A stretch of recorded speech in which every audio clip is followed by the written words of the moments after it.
Hello friends, welcome to my channel.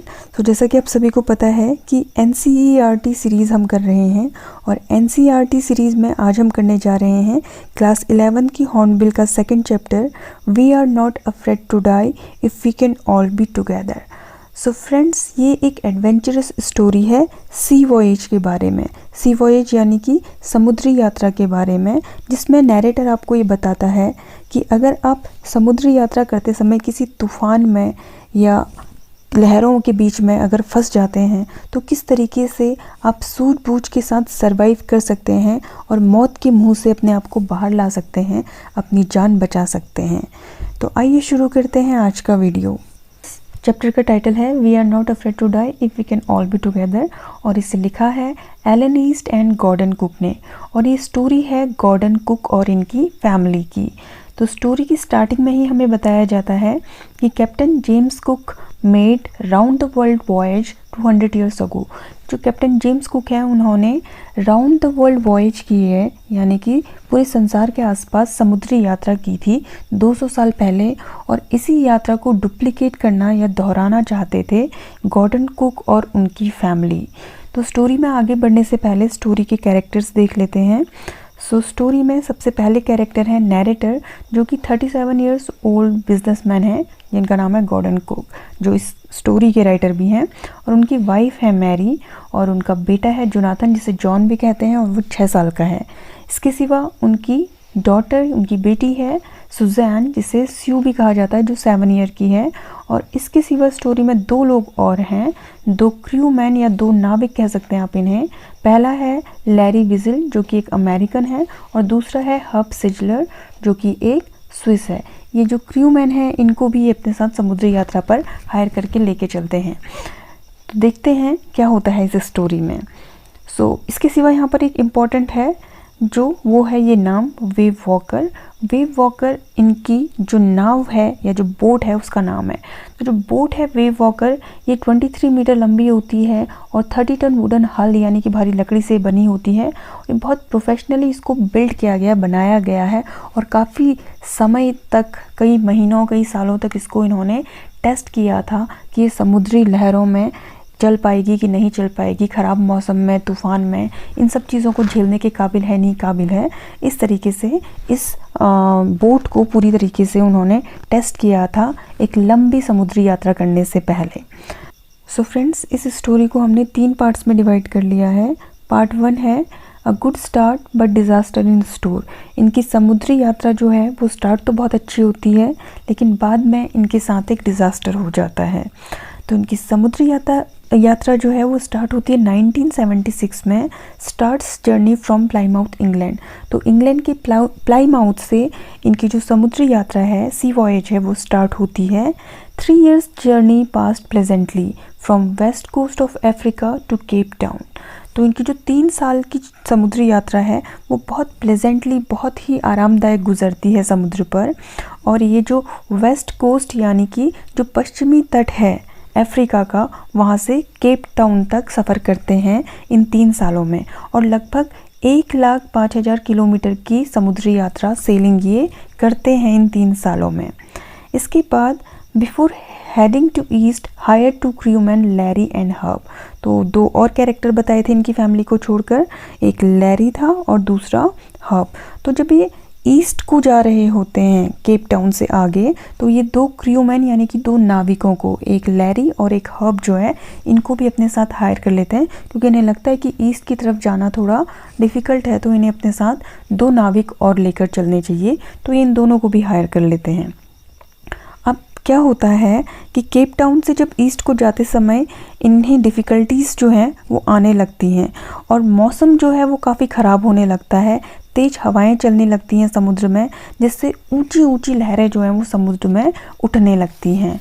और जो लहरें थी वो काफ़ी ऊंची थी, लगभग 15 मीटर ऊंची लहरें थी, जो कि इनका जो शिप था, जो इनकी बोट थी, उसका जो मेन मास्ट था उससे भी ऊंची थी कि अगर वो गिर पड़े तो क्या हो कि इनका जो शिप है उसे डूबने का खतरा होने लगे। तो इसी बीच में क्रिसमस का दिन आता है, यानी कि 25 दिसंबर आता है, और ये लोग तब तक केप टाउन से 3500 किलोमीटर ईस्ट की तरफ निकल चुके थे केप टाउन से।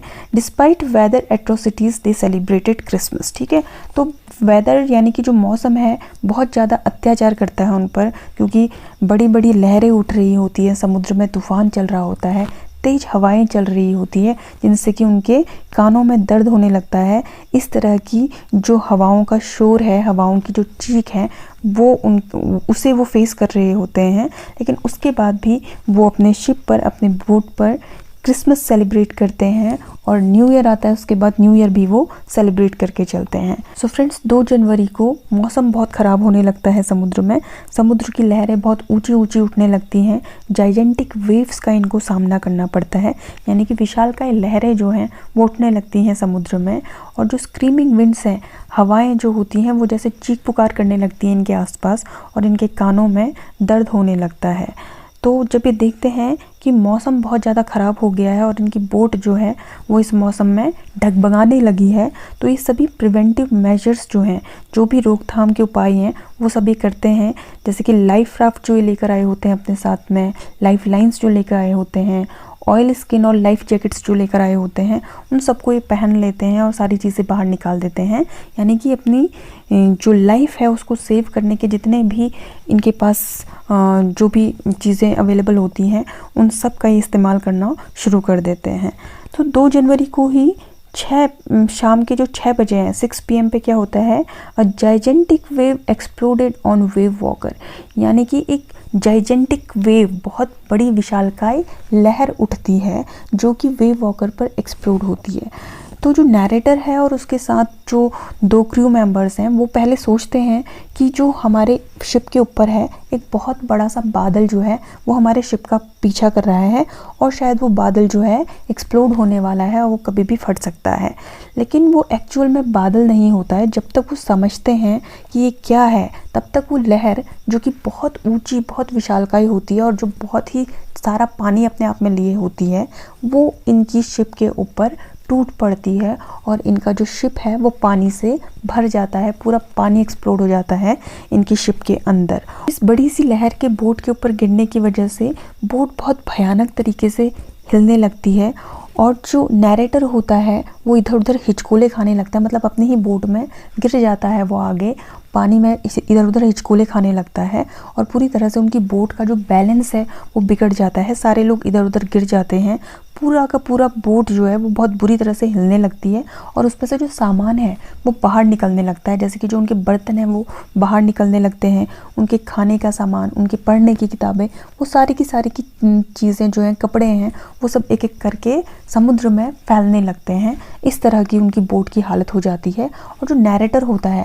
वो इतने ज़ोर से गिरता है बोट के ऊपर कि उसकी जो पसलियाँ हैं वो टूट जाती हैं, और उसका जो दांत हैं वो भी टूट जाते हैं, और उसके मुंह से खून बहने लगता है और बहुत ज़्यादा ब्लीडिंग होने लगती है उसकी मुंह से। तब भी किसी तरीके से जो वो नैरेटर होता है वो हौसला करके, हिम्मत रखकर फिर भी अपनी बोट को संभालने की कोशिश करता है। शिप कैप्साइज होता है कि मतलब शिप पलटने लगता है, एक साइड को टर्न हो जाता है शिप। लेकिन जो दूसरी वेव आती है, यानी कि एक वेव तो ऐसी आई है जो पानी से शिप को भर के चली गई है और शिप आधा डूबने की स्थिति में चला गया, लेकिन फिर उसके अपोजिट से एक और वेव आती है जो कि क्या कर देती है, शिप को वापस से खड़ा कर देती है, यानी कि जो दूसरी लहर है वो शिप को डूबने से बचा लेती है। अब जो नैरेटर है वो बहुत बुरी तरह से इंजर्ड हो गया, उसके मुंह से भी खून निकलने लगता है।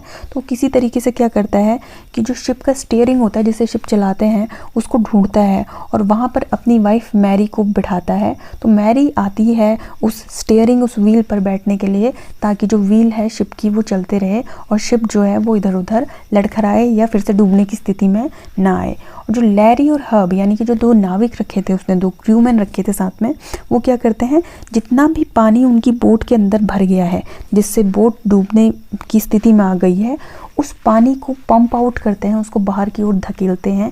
तो पागलों की तरह बाहर की ओर धकेल रहे होते हैं कि ताकि उनकी जो बोट है वो डूबने से बच जाए।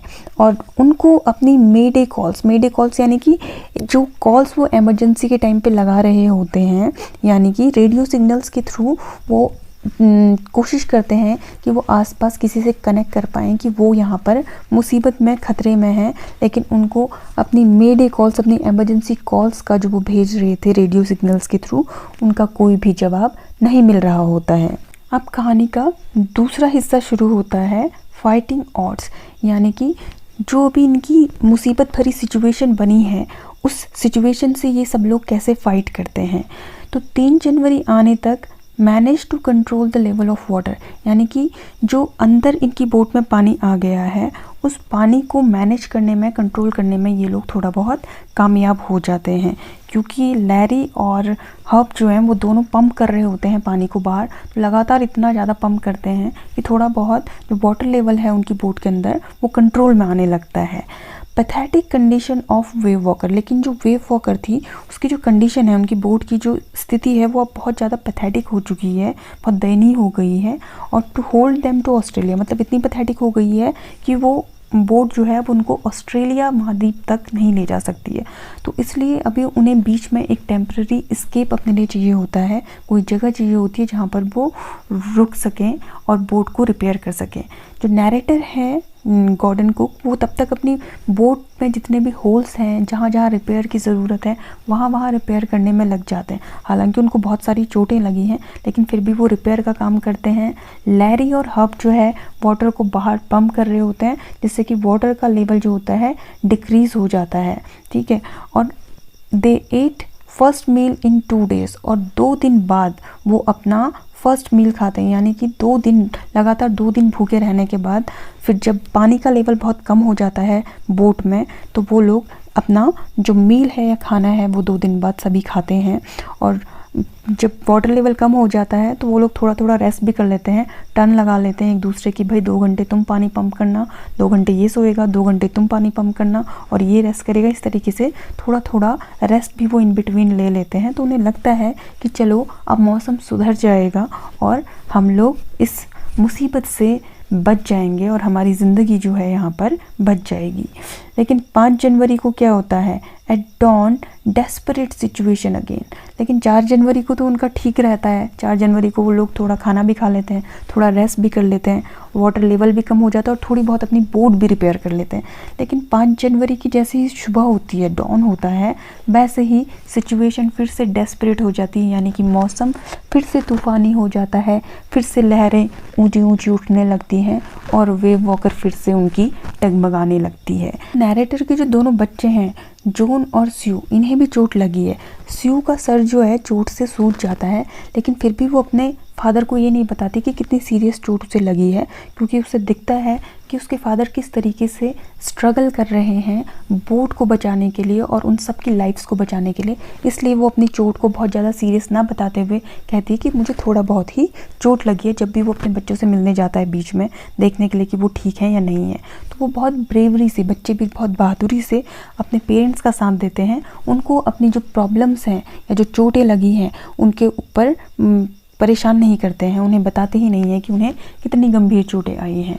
अब जब मौसम बहुत ज़्यादा ख़राब हो जाता है 5 जनवरी को, तो जो नैरेटर है वो फिर से अपने बच्चों से मिलने जाता है और जोनाथन जो है वो पूछता है, जब तूफ़ान वो देखता है कि बहुत ज़्यादा बढ़ गया है, तो अपने फादर से वो पूछता है, daddy are we going to die, क्या हम सब मरने वाले हैं।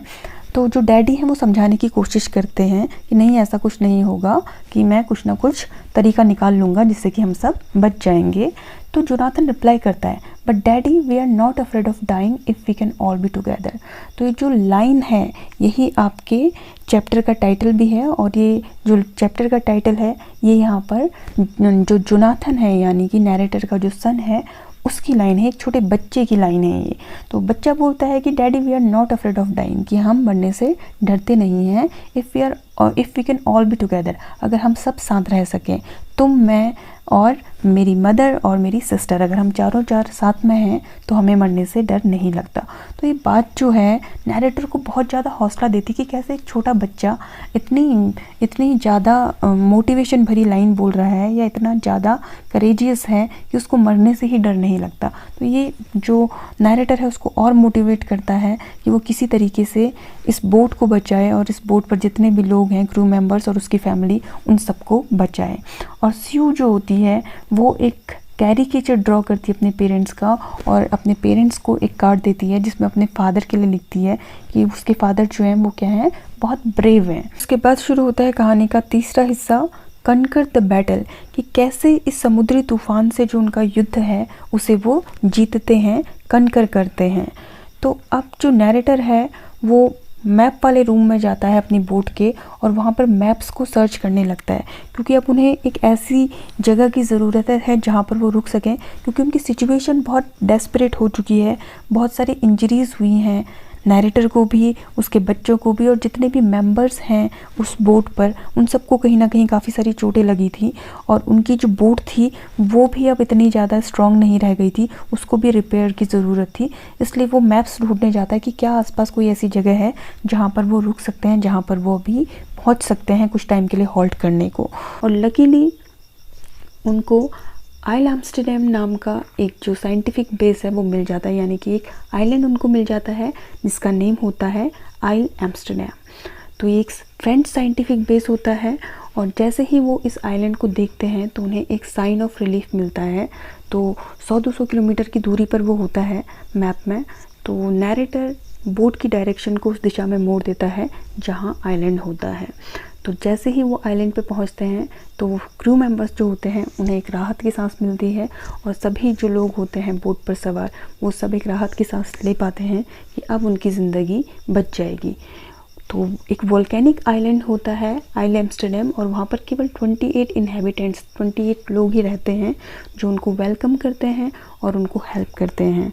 और इस स्टोरी के एंड में जो नैरेटर की डॉटर है वो अपने फादर को एक बेस्ट कैप्टन और बेस्ट फादर कहकर बुलाती है, क्योंकि उनके फादर ने उन सभी लोगों की जो बोट पर सवार थे सबकी जान बचाई थी। इसलिए वो कहते कि आप एक बेस्ट कैप्टन हैं और आप एक बेस्ट फादर भी हैं। तो इस तरीके से ये स्टोरी ख़त्म होती है जो आप सभी को एक मैसेज देती है करेज का, साहस का, परसिवरेंस का, और कैसे दृढ़ता से अगर आप किसी भी मुश्किल का सामना करें तो जीत आपकी ही होती है। काफ़ी लंबा चैप्टर था, फिर भी मैंने ब्रीफली समराइज़ करने की कोशिश की है। तो इसके एमसीक्यूज़ भी काफ़ी ज़्यादा बनेंगे, इसलिए इसके एमसीक्यूज़ मैं आपको नेक्स्ट वीडियो में प्रोवाइड कराऊंगी। कैसी लगी आपको ये स्टोरी, समझ में आई कि नहीं आई, ये आप मुझे कमेंट सेक्शन के ज़रिए बता सकते हैं। तो आज के वीडियो में इतना ही, मिलते हैं नेक्स्ट वीडियो में। Till then stay tuned and thanks for watching this video.